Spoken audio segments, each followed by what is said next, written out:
Hello beautiful people, welcome back to another Flutter tutorial episode, and today we are going to be appreciating the counter app. Okay, a lot of people just clear this and then go on with their lives, but come on, let's give this app some love.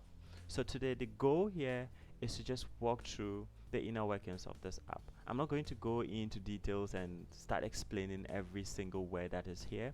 And on that note, even if this is your first time of programming and you're looking at this, please do not try to understand every single word that you see over here. I'm going to promise you something. As you practice and you go ahead and you learn more things, you're going to understand some of these things that if you try to understand now, it might not just really help you. So for now, just understand the things that are given on the fly, but some of these things, don't worry, you'll get them as you move ahead. Alright, so the first thing we are going to do here is to get rid of these comments. Okay, I would urge you to read them if you haven't, but this is just they are nice to have. You can read them and then understand. They're just explaining what some of these things mean.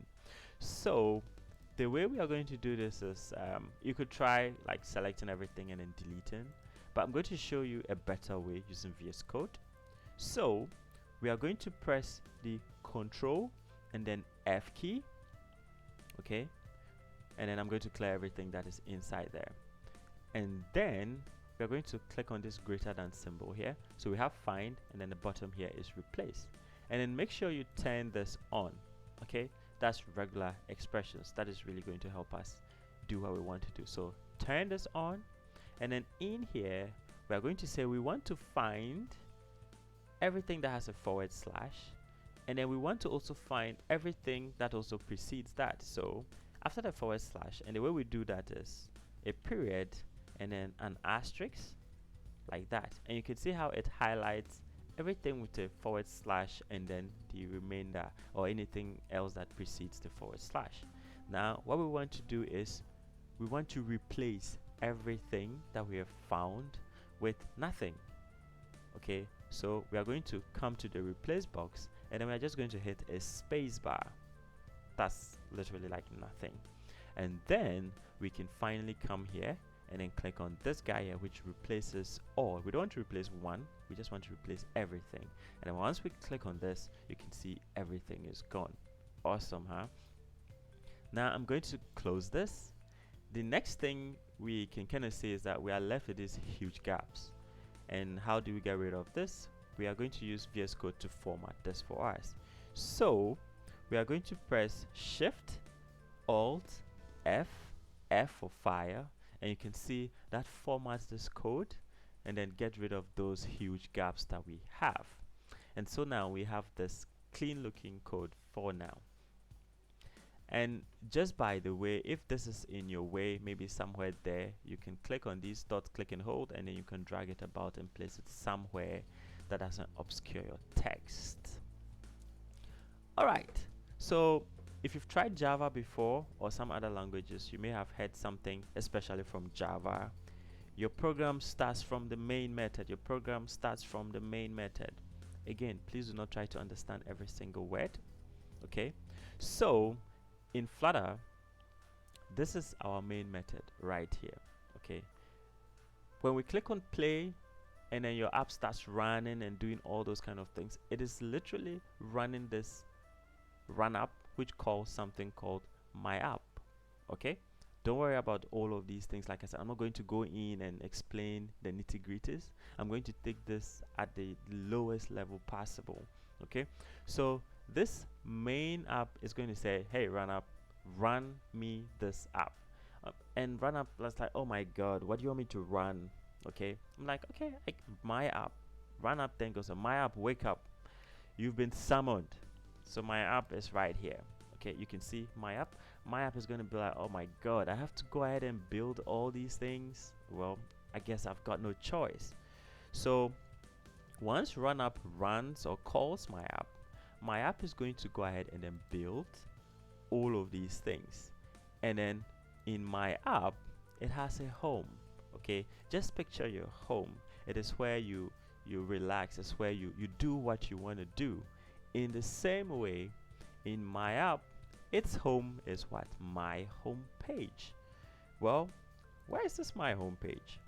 If we scroll down a little bit, we can see my home page right here. Okay, my home page is actually everything we are seeing here. Okay, we could have built every single thing as we see within the home here, but it's not really advisable. Okay, so what my home page simply does is that my app calls my home page. My home page is bored. It's like, oh my god, do I always have to come and help you build? So my home page also goes all the way to its build method and then starts to construct everything for my app. So in this build, it is going to give us a scaffold. A scaffold is literally this entire thing you're seeing here, the entire space here. And then we have an app bar. So as you can see on the top there, we have something called a center, and basically it is the reason why we have this being in the center also. Okay, don't worry again about these things, but if you see center, then just understand something is being put in the center that way. Okay, and then we have something called a column, and a column just helps us to lay things in a vertical manner. So you can see we have a text, and the text, you have pushed the button this many times and you can see that text, and you can see another text, and you can see a dollar symbol and a counter. This is something called string interpolation, in other languages probably concatenation. Okay, and basically we are just accessing the value of whatever is inside this thing called counter, and don't worry, we would look at all of that. And at the bottom we have what, a floating action button, which is this guy, and we can see the icon, which is add, that's the plus over there. Okay, now let's go back a little bit to my home page. Okay, slightly at the top here. Now you can see my home page state right here.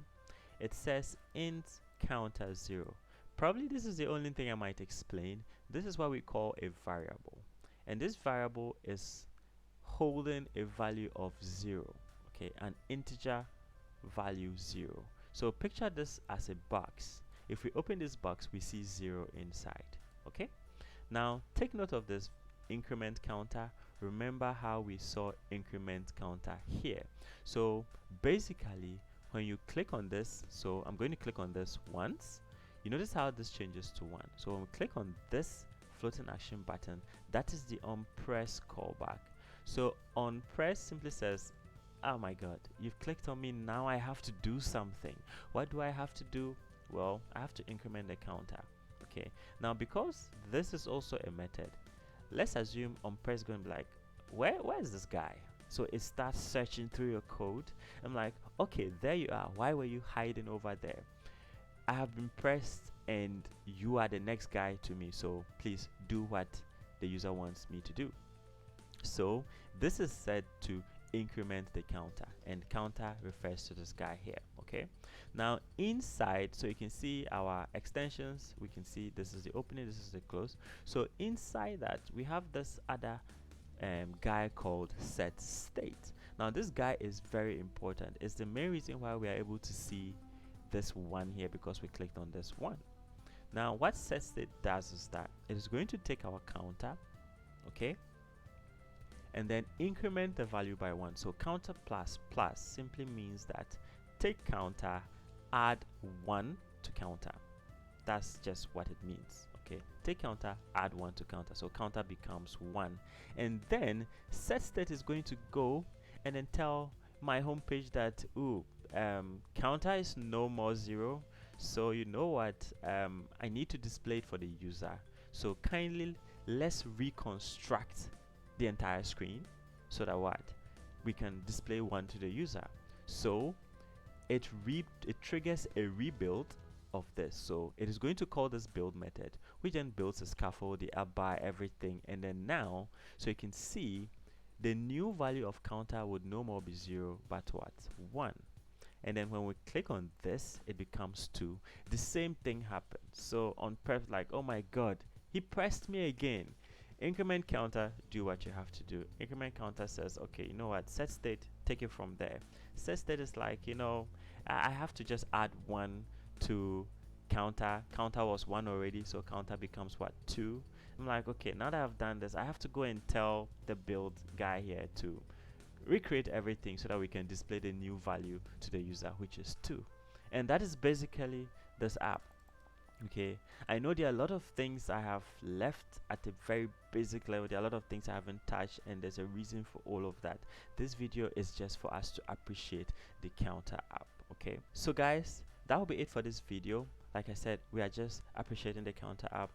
We will soon start writing code in the next video, but for now, this has been Happy Cat, and if you enjoyed this video, please like, share, and subscribe.